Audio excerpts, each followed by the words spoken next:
Okay, I'll get rid of this. Now, let me go ahead and let's go to the slideshow so that you can see this a little bit from the current slide. I need to go back up. All right, so there the electric field lines are lined up. Is convenient to represent. Notice this Q has this one. For some reason, I could never draw 8 lines nice and positive Q. Here's a negative 1/2 Q, and they're coming in. This might be a good question. If this is Q and this is negative 1/2 Q, what would negative 1.5 Q look like? I wonder how many field lines that would be. And which direction would they be going? All right, rules for drawing field lines. Closer lines mean a stronger field. The field is tangent to the lines at every point. What does that mean? That always bothered me. I didn't know what they meant by that. But look, if I say the electric field at this point here, it's going like that. It's going like that, okay?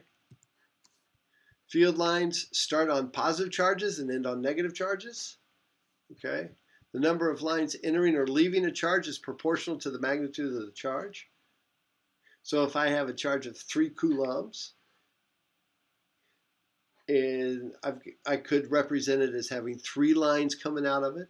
I could represent it have 6, 9, or I could even represent it as 1.5, 3, 4.5, and field lines never ever cross. All right, field lines never ever cross. Okay, electric field lines of a dipole. This is like good old positive and negative charges, like your proton and your electron. They form a dipole like this, or if I have positive, if equal, or a battery, looks like this because it gets a bunch of positive charge up here and a bunch of negative charge down here. This is what it looks like. These field lines are coming out. These are coming in. Electric field lines due to a very large parallel plates. So the E field at this point is going straight up. Okay, even though we're feeling at this point, now at this point it'd also be going straight up, but at this point it's going straight up. Why? Because the electric field line coming this way is canceled out by the electric field line coming in the X direction is coming this way. But their Y components add together. Again, the negative Y components add together here. All right. Electric field lines due to like charges, you get them closer, they, whoa, whoa. And you can find the 0 voltage here between, or actually the voltage would be very, very strong here, but the field line in here somewhere is going to be 0. And the electric field somewhere in here between these two is going to be 0, probably closer to this guy. It's going to be 0.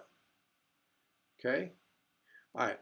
Let's look at the last video and maybe do a homework problem off of it. So you got a good idea of what electric field lines are and what they look like by the